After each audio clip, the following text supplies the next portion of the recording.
केंद्र सरकार से, प्रधानमंत्री जी से अपील है, भारतीय करेंसी के ऊपर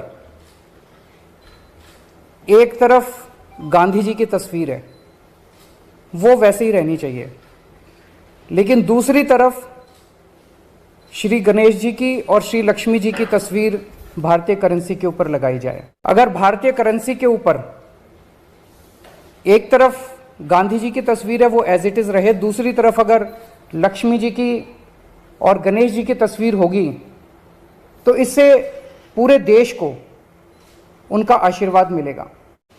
आप सब लोगों को मेरा नमस्कार, सबको मेरा प्रणाम। हम सब लोग देख रहे हैं कि हमारी अर्थव्यवस्था, भारतीय अर्थव्यवस्था की स्थिति बहुत अच्छी नहीं है। भारतीय अर्थव्यवस्था काफ़ी नाजुक दौर से गुजर रही है। हम सब लोग देख रहे हैं कि किस तरह से डॉलर के मुकाबले में रुपया दिन प्रतिदिन कमज़ोर होता जा रहा है, और इन सब चीज़ों की मार हमारे देश के एक आम आदमी को भुगतनी पड़ती है। ऐसा क्यों है कि आज भी भारत एक विकासशील देश है। 75 साल हो गए आज़ादी को, आज भी विकासशील देश, गरीब देश माना जाता है। हम सब चाहते हैं कि भारत विकसित देश बने, हम सब चाहते हैं कि भारत अमीर देश बने, और हम सब चाहते हैं कि हर भारतवासी, भारत का हर परिवार अमीर परिवार बने। इसके लिए बहुत सारे कदम उठाने की ज़रूरत है, बहुत सारे स्टेप्स लेने की, बहुत सारे एफर्ट्स करने की ज़रूरत है। हमें बड़ी संख्या में स्कूल खोलने हैं, हमें बड़ी संख्या में अस्पताल बनाने हैं, हमें बड़ी संख्या में बहुत बड़े स्तर के ऊपर बिजली का, सड़कों का इंफ्रास्ट्रक्चर को तैयार करना है। लेकिन एफर्ट्स तभी फलीभूत होते हैं जब हमारे ऊपर देवी देवताओं का आशीर्वाद होता है। एफर्ट्स करने चाहिए, हम सब लोग अपनी अपनी ज़िंदगी में एफर्ट्स करते हैं, लेकिन हम कई बार देखते हैं कि एफर्ट्स कर रहे हैं, नतीजे नहीं आ रहे। उस वक्त लगता है कि अगर देवी देवताओं का आशीर्वाद हो तो एफर्ट्स फलीभूत होने लगते हैं, एफर्ट्स के नतीजे आने लगते हैं। परसों दिवाली थी। दिवाली पे हम सब लोगों ने अपने अपने घर पे श्री गणेश जी और श्री लक्ष्मी जी का पूजन किया। हम सब लोगों ने भगवान से सुख शांति की प्रार्थना की। हम सब लोगों ने अपने अपने परिवार के लिए, देश की समृद्धि के लिए प्रार्थना की। हम ये भी देखते हैं कि जितने बिजनेस करते हैं, व्यापारी हैं, इंडस्ट्रियलिस्ट्स हैं, सब लोग अपने अपने यहाँ अपने कमरे में ज़रूर लक्ष्मी जी की और गणेश जी की मूर्ति लगा के रखते हैं, और रोज़ सुबह काम शुरू करने के पहले उनकी पूजा करते हैं। आज मेरी केंद्र सरकार से, प्रधानमंत्री जी से अपील है, भारतीय करेंसी के ऊपर एक तरफ गांधी जी की तस्वीर है, वो वैसे ही रहनी चाहिए, लेकिन दूसरी तरफ श्री गणेश जी की और श्री लक्ष्मी जी की तस्वीर भारतीय करेंसी के ऊपर लगाई जाए। जैसा मैंने कहा कि हमें अपनी अर्थव्यवस्था को सुधारने के लिए, भारत को आगे तरक्की देने के लिए बहुत सारे एफर्ट्स की ज़रूरत है, लेकिन उसके साथ साथ देवी देवताओं के आशीर्वाद की भी ज़रूरत है। अगर भारतीय करेंसी के ऊपर एक तरफ गांधी जी की तस्वीर है वो एज इट इज़ रहे, दूसरी तरफ अगर लक्ष्मी जी की और गणेश जी की तस्वीर होगी तो इससे पूरे देश को उनका आशीर्वाद मिलेगा। लक्ष्मी जी को समृद्धि की देवी माना गया है, गणेश जी जितने विघ्न होते हैं उनको हरने वाला, उनको देवता माना गया है, विघ्न दूर करने वाला देवता माना गया है। तो उन दोनों की तस्वीरें उसके ऊपर लगनी चाहिए।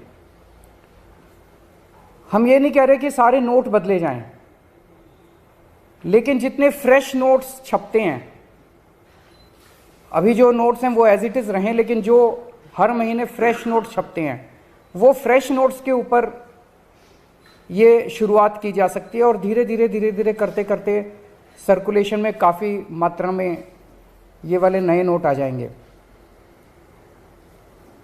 इंडोनेशिया एक मुस्लिम कंट्री है, 85% से ज़्यादा उनकी आबादी मुस्लिम है, 2% से कम हिंदू हैं वहाँ पे, लेकिन उन्होंने भी अपने नोट के ऊपर गणेश जी की तस्वीर छापी हुई है। तो मैं समझता हूँ कि ये एक बहुत अहम कदम है जो कि केंद्र सरकार को उठाना चाहिए। आज मैं आप सब लोगों के माध्यम से, मीडिया के माध्यम से, इस देश के 130 करोड़ लोगों की तरफ से केंद्र सरकार से और माननीय प्रधानमंत्री जी से अपील करता हूँ कि भारतीय करेंसी के ऊपर लक्ष्मी जी की और गणेश जी की तस्वीर लगाई जाए। अगर इस पर कोई प्रश्न है आपके तो।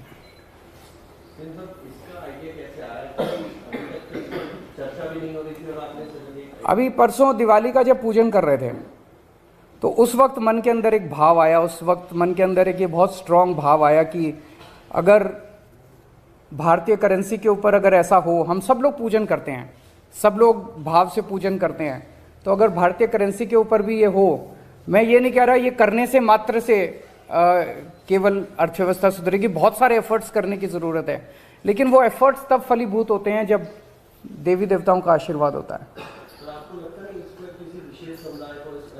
जैसा मैंने कहा कि हम किसी के खिलाफ नहीं बोल रहे, हम ये नहीं कह रहे इसको हटाओ, उसको रखो, उसको हटाओ, किसी के भी खिलाफ नहीं है। और जब इंडोनेशिया कर सकता है तो हम भी कर सकते हैं, इसमें किसी को आपत्ति होनी नहीं चाहिए। और सबकी समृद्धि की बात हो रही है, सबकी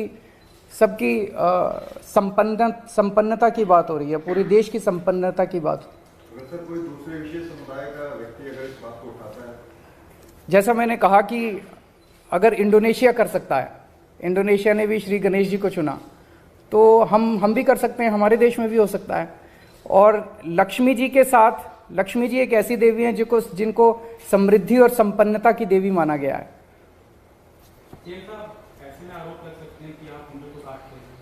आरोप लगाने वाले तो 100 आरोप लगाएंगे, आरोप लगाने दीजिए, लेकिन मुझे लगता है कि आप किसी से भी बात कर लीजिए। मैंने पिछले कुछ दिनों में कई लोगों से बात की, सब लोगों को लगा कि ये बहुत अच्छा आइडिया और ये होना चाहिए। सर, एक तरफ आपकी ये अपील है प्रधानमंत्री नरेंद्र मोदी से, क्या कोई प्रस्ताव किस तरीके से? मैं कल परसों में उनको एक चिट्ठी लिखूंगा, कल या परसों, और उस चिट्ठी के माध्यम से भी मैं उनसे अपील करूंगा।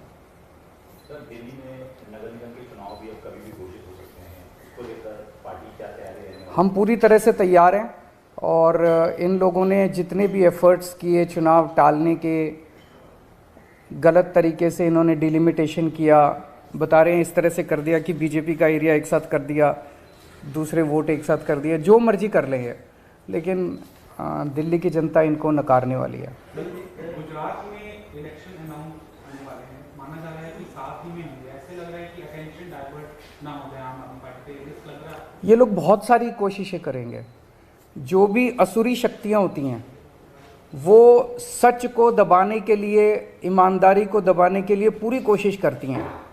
ये सब, जैसे मैंने कहा, ये सब असुरी शक्तियां हैं जो हमारे खिलाफ इकट्ठी हो गई हैं, और ये जितना मर्जी कुछ कर ले, ये जनता को दबा नहीं सकती। जनता की आवाज़ है, जनता, दिल्ली की जनता ने देखा कि आम आदमी पार्टी को स्कूलों की जिम्मेदारी दी, इन्होंने स्कूल अच्छे कर दिए।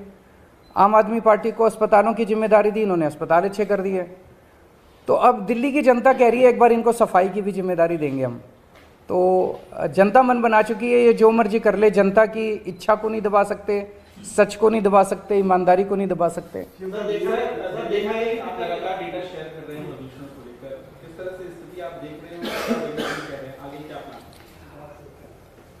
दिल्ली के लोगों ने पिछले कुछ सालों में प्रदूषण के ऊपर काफ़ी काम किया है, काफ़ी मेहनत की है, उसकी वजह से प्रदूषण में गिरावट आई है, ये अच्छी बात है।